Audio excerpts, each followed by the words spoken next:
Նախագիծը ըստ որի 27 տարին լրացած այն քաղաքացիները, որոնք ծառայությունից խուսափել են տարբեր հանգամանքներով, կարող են փող տալ, ազատվել, ըստ էության անում հանձնաժողովում ընդունվեց։ Տեսեք նախագծի մասին ես ավելի ճիշտ ներկայացնեմ, որպեսզի դիտողները հասկանան ինչի մասին է խոսքը։ Գործող օրենսդրությամբ պարտադիր զինվորական ծառայության ենթակային 18-ից 27 տարեկան քաղաքացիները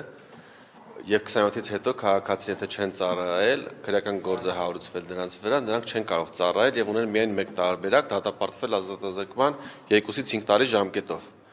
Նշեմ, որ այս պահին ունենք 1200-ից ավել տղաներ, ովքեր մեր հայրենակիցներն են,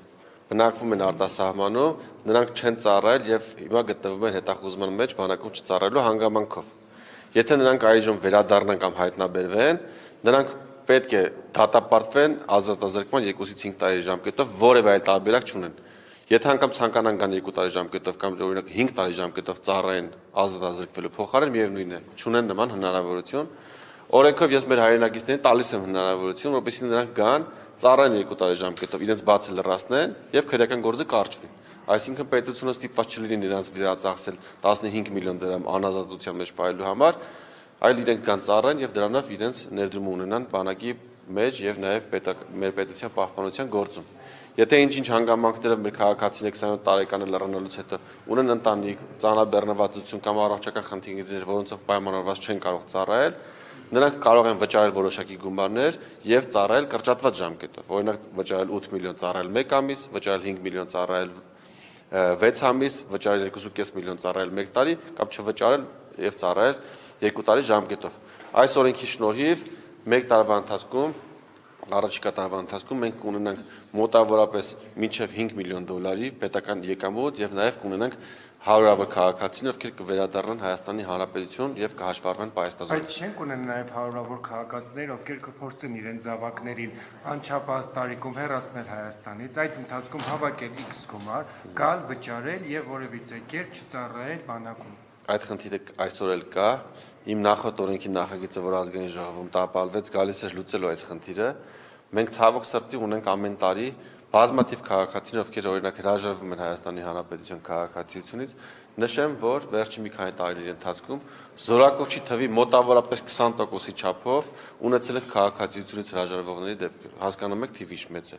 Եթե պայմանականորեն ասենք, հա, միջինացված մեր տարեկան զորակոչը 10,000 է, մոտավորապես 2000-ի կարգի տղաներ ամեն տարի հրաժարվում են։ Դա ահռելի սարսափելի մեծ թիվ է, այսինքն 4-5 տարվա ընթացքում մենք մի ամբողջ տարվա չափով զինծառայող ենք կորցնում, ովքեր քաղաքացիությունից հրաժարվում են։ Ես ինչ էի առաջարկել, որպեսզի 15 միլիոն տուրք սահմանենք, որպեսզի այս անձինք չհրաժարվեն, մնան եւ շարունակեն ապրել Հայաստանում, հետագայում գնան ծառայության կամ այդ գումարը վճարել եւ կրճատված ժամկետով ծառայեն։ Չգիտես ինչու որևէ պատճառաբանություն չներկայացնելով մեր գործընկերները տապալեցին նախագիծը եւ նախագծի տապալումից հետո էլի շարունակում են հազարավոր քաղաքացիներ հրաժարվել քաղաքացիությունից եւ դրանով տուժում են մեր բանակը, զինված ուժերը,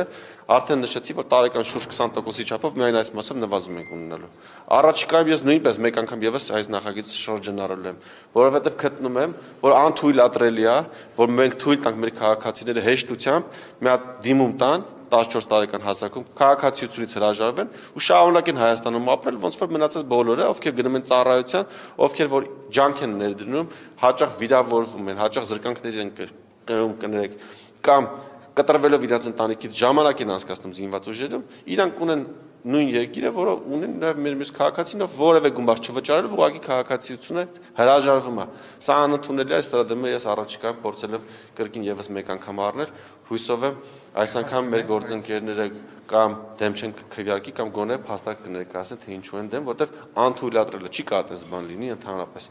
Ու նաև ուրիշ բան էլ ասեմ, որ օրենքի տապալումից հետո քաղաքացիությունից հրաժարվողների թիվը աճել է։ Մոտ 30%-ով ավելի շատ են սկսել հրաժարվել օրենքի տապալումից հետո, ինչը թվերով առաջիկայում կներկայացնեմ, թե ինչքան վնաս է կրել Հայաստանի Հանրապետությունը։ Մեր գործընկերների հետ կապված այս միջադեպին անդրադարձեք, ձեր տպավորությամբ արդյոք ճիշտ է լրագրողային նման կերպ դուրս անել ազգային ժողովից։ Այն դեպքում, որ ունեին պատգամավորի անցատուկները։ Խոսքը վերաբերվում է Ժողովուրդ օրաթերթի լրագրողներ Սոնային եւ Քնարին։ Ես նրանց ասել եմ, որ եթե դուք այստեղ եկել եք որպես հրավիրված անձիկ, որպես քաղաքացիներ, ես ձեզ կպաշտպանեմ եւ չեմ թողի, որ ձեզ դուրս հրավիրեն, որովհետեւ դրա իրավունքը որևէ մեկը չունի օրենքով սահմանված կարգով։ Առաջի փորձի ժամանակ երբ ՊՊՑ աշխատակիցները փորձեցին նրանց դուրս հրավիրել, ես ասացի, որ ներկայացրեք հիմքեր, այլապես նրանց դուրս հանելը անօրինական է եւ անհիմն է։ ՊՊՑ աշխատակիցները դուրս եկան, որոշ ժամանակ անց եւս մեկ անգամ ասացին դուրս եկեք եւ քնարը եւ Սոնան դուրս եկան ուղղակի նիստի դահլիճից։ Եթե նրանք դուրս չգային եւ պահանջեին օրինական հիմքեր, վստահաբար նրանք կշարունակեն մնալ նիստի դահլիճում։ Պարոն Սարգսյան, դուք չտեսաք, բայց նրանց քաշքշելով, թևերից բռնելով ուղղակի ազգային ժողովից հանեցին։ Լրագրողի վերաբերյալ նկատմամբ նման վերաբերմունքը ճիշտ է, ձեզ բռնի ուժով, առանց այդմ ոչ ահաբեկչություն էին անում, ոչ էին խանգարում, ոչ ոչ։ Տեսեք, նրանցից պետք է անել հետեւյալը, իրենց որպես ազգային ժողով, որպես լրագրող մուտքը այս պահին սահմանափակված է եւ նրանք օրենքով իրավունք չունեն որպես լրագրող մուտք գործել ազգային ժողովի տարածք։ Դա օրենքով սահմանված կարգով սահմանված է։ Նրանք պետք է ուղղակի ասեն, որ իրենք որպես քաղաքացի են եկել եւ շարունակեն իրենց շարունակեն մնալ նիստերի դահլիճում, ինչը իմ համար անհասկանալի պատճառներով իրենք չարեցին ու ստիպված դուրս եկան։ Այդ վերաբերմունքը ճիշտ էր, որ գալիս էր դրան արանքից այսպես Անդրանիկ Քոչարյանին աչքով վերանում, որ այո հանեք, ես ասում եմ։ Ես չեմ տիրապետում նման բան տեղեկացրել։ Պարոն Սարգսյան, դուք բողոքարկել էիք բավարարչությանը, որ ցուցակում անցնելու համար, հաստորեն մերժվեց, ինչ է նշանակում, որ ես դիմել եմ որոշում կա եւ դա չի։ Ես դիմել եմ սահմանված կարգով որպես քաղաքացիական պայմանագիր կուսակցության անդամ, որպեսզի ընդգրկվեմ, ինձ հնարավորություն ընձեռվի ընդգրկվել ցուցակի նախնական ընտրության կազմում, այսինքն դա ոչ թե ցուցակներ, այլ նախնական ընտրության կազմը, որից կուսակցականները պետք է ընտրության միջոցով որոշեին համամասնությամբ, թե ով ցուցակի որ հորիզոնականը պետք է զբաղեցնի։ Ինձ որևէ հիմնավորում չներկայացնելով քաղաքացիական պայմանագիր կուսակցությունը մերժել է, ես սահմանված կարգով բողոքարկել եմ վարչության որոշումը, ինձ հրավիրել են վարչության նիստի եւ որևէ ինձ համար ընդունելի պատճառաբանություն կամ ընդհանրապես պատճառաբանություն, որը ես համարում եմ օբյեկտիվ, չի ներկայացվել եւ իմ դիմումը մերժվել է եւ ես առաջիկայում չեմ կարող իրացնել իմ իրավունքը որպես կուսակցական եւ լինել ցուցակում, որպեսզի մեր կուսակցականները որոշեն, ես լինեմ ազգային ժողովում, թե ոչ։ Մենք որդեգրել ենք կուսակցությունը որդեգրել է քաղաքականություն, որ պետք է լինի թափանցիկություն, հավասարություն եւ պետք է լինի բոլոր կուսակցականների համար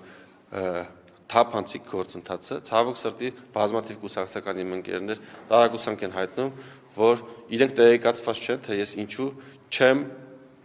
ինչու թույլ չի տրվել, որպեսզի ես ընդգրկվեմ ցուցակում։ Ես առաջիկայի ընտրություններում, եթե որևէ բան չփոխվի, այսինքն եթե վարչությունը նոր որոշում չկայացնի, օրինակ վարչության նիստ չանեն ու որոշեն, որ չէ, հայկի նկատմամբ սխալ են, կարելի է ընդգրկենք, ես չեմ լինի առաջիկա ընտրություններում քաղաքացիական պայմանագիր կուսակցության նախընտրական ցուցակում, ասեմ, որ նաև նման ցանկություն չունեմ անգամ բողոքարկելուս չընդունելուց հետո լինել նախընտրական ցուցակում։ Ցուցակցությունով մասնակցեք։ Ես արդեն պատասխանեցի հարցին։ Բայց չարժանի կոնկրետ, մնալու եք որպես ԿՊ Ես մինչև 2026 թվականի նոր ընտրությունները ավարտը եւ գումարվի հաջորդ խորհրդարանային 9-րդ գումարումը, դա մոտավորապես կլինի 2026 թվականի սեպտեմբերին, շարունակել եմ իմ լիազորությունների սահմաններում աշխատել եւ իրացնել բոլոր այն նպատակները, որ ունի մեր կուսակցությունը։ Անձնապես Փաշինյանի հետ հանդիպում կարող է պլանավորել։ Չունեմ նման պլանավորում։ Ինչի մտածում եք, չի ընդունի ձեզ։ Չէ, անհրաժեշտություն չկա։ Այս օրերի ընթացքում Այսինքն դուք հասկացաք, որ Փաշինյանը մտադիր է ձեզ չտեսնել ապագայում խորհրդարանում։ Ես հասկացա, որ քաղաքացիական պայմանագիր կուսակցության վարչությունը չի ցանկանում, որպես ես լինեմ նախընտրական ցուցակում։ Նաև Նիկոլ Փաշինյանը։ Վարչությունը։ Ինչու է դուք հիմա պաշտպանում Նիկոլ Փաշինյանին։ Ես կներեք որտեղ տեսակ պաշտպանել։ Վարչությունը ունի 20 անդամ։ Վարչությունը ունի 20 անդամ, բոլորի ձայները հավասար են եւ վարչությունը կայացրել է երկու որոշում, առաջի դեպքում մերժել է իմ ցուցակում ընդգրկվել է, երկրորդ դեպքում մերժել է իմ բողոքարկումը։ Եվ սա վարչության որոշումն է։ Դա ձերքի ձևակերպեմ Փաշինյանը։ Չէ, կներեք ուրիշ հարցեր խնդրում եմ։ Եթե կամենա Փաշինյանը, դուք արդյոք չեք լինի այնտեղ։ Այդ հարցը ինձ չի ուղղված։ Facebook-յան ձեր էջում 2018 թվականից վիդեոներ եք պատերաբար հրապարակում, ցույց տալով, որ Փաշինյանն աջակցել է 2007 թվականից 2007-ից, բայց մասնապես նաև 2018 թվականի դեպքերի հետ կապված, այսինքն այս ամենը չօգնեց, Փաշինյանի ոչինչ չասած, այն մարդիկ, ովքեր իր հետ ճանապարհ են անցել, հեղափոխություն են իրականացրել, փաստորեն նրանց հետ կարող են հեռացնել եւ որևէ խնդիր չունի։ Ես արդեն պատասխանեցի, որ վարչությունը կատարել է որոշում է կայացրել եւ նաեւ երկրորդ որոշումն է կայացրել, որով չի փոխել իր առաջի որոշումը, թե ով ինչով է առաջնորդվել, կարող եք այդ հարցը ուղղել վարչության անդամներին։ Որովհետև հիմնականում ասում են, որ ձեր շուրջ ստեղծված այս աղմուկը պայմանավորված է այն մարդկանց հետ, ովքեր որ քրեական ենթամշակույթին են պատկանում եւ դուք նրանց հետ ջերմ հարաբերություններ ունեք։ Խնդրեմ, որ նման բան է ասում, որևէ հիմնավորում ներկայացնի, դա անհեթեթություն է, ես որևէ քրեական ենթամշակույթի հետ երբևէ կապ չեմ ունեցել եւ հիմա էլ չունեմ, ես չունեմ նման ընկերներ, ես որևէ ընկեր չունեմ, ով հանդիսանում է քրեական ենթամշակույթի բարձրագույն կարգավիճակ ունեցող անձ, այսինքն քրեական հեղինակություն կամ օրենքով գող, չկա նման բան, ասեմ ավելին, ես միակ պատգամավորն եմ, ով ազգային ժողովը մշտապես բարձրացրել է քրեական ենթամշակույթ կրող անձանց քրեական պատասխանատվության ենթարկելու հարցը եւ որևէ առումով աշխատանքը առաջ չի գնացել, այսինքն տրամաբանական եք համարում, որ միակ պատգամավորը, ով ելույթներով ներքին գործերի նախարարին հարց տալով, բարձրացնելով քրեական ենթամշակույթ կրող անձանց հարցը, իրեն մեղադրում են, ասում են այս պատգամավորը կապ ունի քրեական ենթամշակույթի հետ։ Այսինքն միակ անձն եմ, ով դրա մասին ազգային ժողովում բարձրաձայն խոսացել է, դա նշանակում է, որ ես սատարում եմ քրեական ենթամշակույթին։ Այսինքն երբ ես ասում եմ, որ օրենքով սահմանվում է, որ քրեական ենթամշակույթի բարձրագույն կարգավիճակ ունենալը, տալը, ստանալը, պահպանելը նախատեսում է քրեական պատասխանատվություն, պատիժ, մինչև 6 տարի ժամկետով ազատազրկում, ինչու՞ չի օրենքով սահմանված նորմը կիրառվում, քանի որ ունենք օրենքով տասնյակ օրենքով գողեր, ովքեր գտնվում են ազատության մեջ, ինձ անհասկանալի պատասխաններ են տալիս ուժային կառույցները, որ ինչ-որ անձանց մասով գնում է քրեական գործեր, ինչ-որ անձանց մասով չկա տեղեկատվություն, մինչդեռ այդ տեղեկատվությունը, որ մենք ունենք տասնյակից ավել մոտ 2 տասնյակ օրենքով գողեր, նույն ներքին գործերի նախարարությունն է ինձ տրամադրել, այսինքն ինձ տրամադրում են, որ մենք ունենք 2 տասնյակ օրենքով գողեր, նաև ինձ տրամադրում է տեղեկատվություն, որ որևէ գող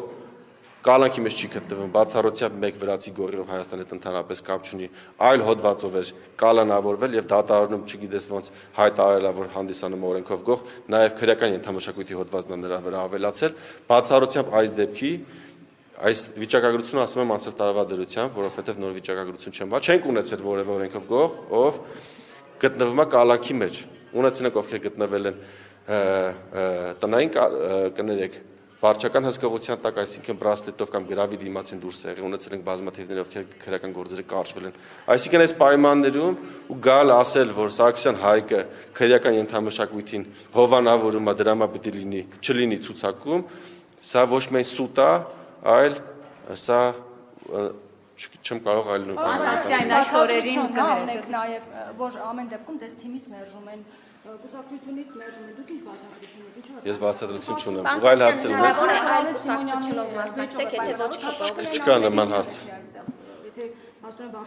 Եթե այլ հարցեր չունեք, ամփոփեք, որտեղ հարցերը կրկնվում են։ Իրոք էլի ժողովուրդ ջան, կառավարության հետ որևէ խնդիր ըստ իս չկա, ես շատ հաջող կերպով 5 օրենքի նախագիծ եմ ընդունել, որոնց կառավարությունը տվել է դրական եզրակացություն։ Այսօր 6-րդ օրենքն է քննարկվել հանձնաժողովում, որին նույնպես կառավարությունը տվել է դրական եզրակացություն։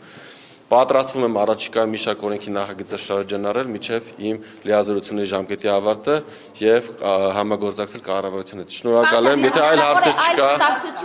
չկա նման հարց։ Պարոն Սարգսյան, այս օրերին ձեզ տեսնում են գերիների հարազատներից մեկի հետ եւ շատ են խոսակցությունները, որ դա ձեր PR-ի համար եք դուք անում։ Ցավում եմ, որ նման խոսույթ կա, բայց նաև օբյեկտիվ է, որ կարող նման տպավորություն ձևավորվի, որ Սարգսյան Հայկը որոշել է PR անել սեփական անձը, նշեմ, թե ինչպես է եղել դեպքը եւ ինչպես է եղել կոնկրետ այս մասնավոր դեպքը, որ տեղի ունեցել 3։ Ուրեմն 3 չէ առաջի օրը մենք տեղեկություն ենք ստանում եւ եղբայրս, որ գերիներից մեկի կինը, ով բնակվում է Լիբանանում, ազգությամբ արաբ, Լիբանանի արաբ, Լինդա անունով կինը, ցանկանում է գալ Հայաստանի Հանրապետություն, որպեսզի տեսնի իր ամուսնուն, ով 5 տարի եղել է գերեվարված, 5 տարի 2 ամիս եղել է գերեվարված Ադրբեջանում։ Նման միտք է հնչել, որ նա չունի տոմսի գումար, որպեսզի վերադառնա հայրենիք։ Մենք կապվել ենք իր հետ, որպեսզի լուծենք այդ հարցը, որպեսզի նա վերադառնա։ Իմացել ենք, որ արդեն այլ հայրենակից, ով հետագայում ասեցին այլ դաշնակցության ներկայացուցիչը, տոմսը գնել է։ Ես չեմ ուզում, որպեսզի ստեղ որևէ քաղաքական հայաց կամ կուսակցական պատկանելություն տարանջատենք։ Շնորհակալ եմ այդ մեր հայրենակցից, դաշնակցության այդ կուսակցության ներկայացուցիչ կամ համակրից, չգիտեմ ով է, եղբայրս իր հետ խոսած է, ով գնել է այդ տոմսը, մենք էինք պատրաստվում գնել, ինքն է գնել, շատ շնորհակալ ենք դրա համար։ Լինդան վերադարձել է Հայաստանի Հանրապետություն, մենք իր հետ խոսել ենք, նա չուներ Հայաստանի Հանրապետությունը ոչ ընկերներ, ոչ բարեկամներ։ Մենք ցանկություն ենք հայտնել նրան օդանավակայանում դիմավորելու, որպեսզի ուղեկցենք, տանենք եւ իր ամուսնու հետ հանդիպի։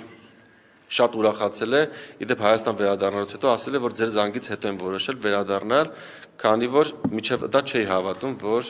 ամուսնուս ազատ են արձակել, տեղեկատվությունը, որ ամուսնուն արձակել են, ստացել է լրատվականներից մեկից եւ չի հավատացել, ասել է ինչու եք իմ նյարդերի հետ խաղում, ինչու եք նման կեղծ տեղեկատվություն տալիս։ Միայն մեր խոսքից հետո նա հավատացել է եւ վերադարձել է, սա ասում եմ իր խոսքի մեկնաբանություններով։ Նրան դիմավորել ենք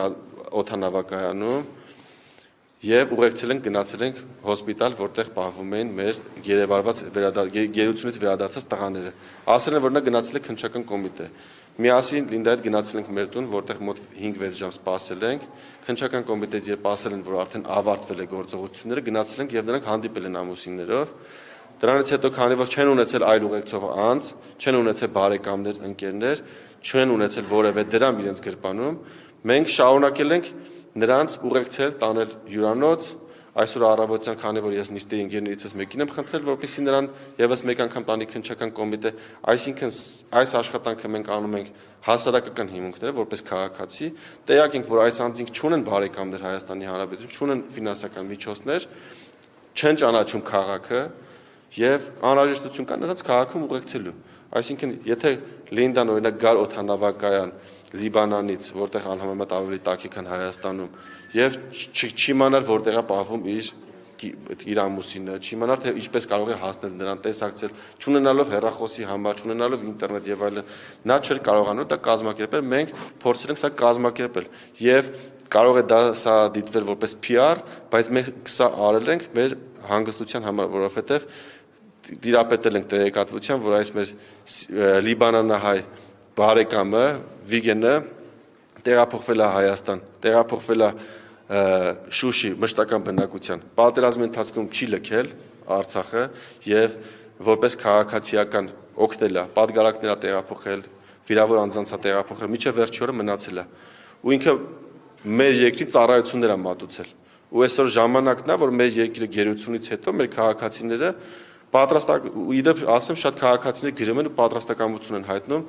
մեր քաղաքացիներին այո օգնելու ֆինանսապես կամ հյուրանոցի հարց լուծելով կամ այլ միջոցներով ուզում եմ ասեմ սա ընդհանուր բոլորի սրտով է ու այս աշխատանքը մենք պետք է անենք նրանց մենակ չթողնենք։ Կարճ հարց, դուք ինչպես եք վերաբերում այն հանգամանքին, որ Թուրքիայի արտգործնախարարը աջակցություն է հայտնում Փաշինյանին ընտրությունների այս նախաշրջանում։ Նման տեղեկատվություն չեմ տիրապետում, չեմ ցանկանում մեկնաբանել, չեմ կարդացել։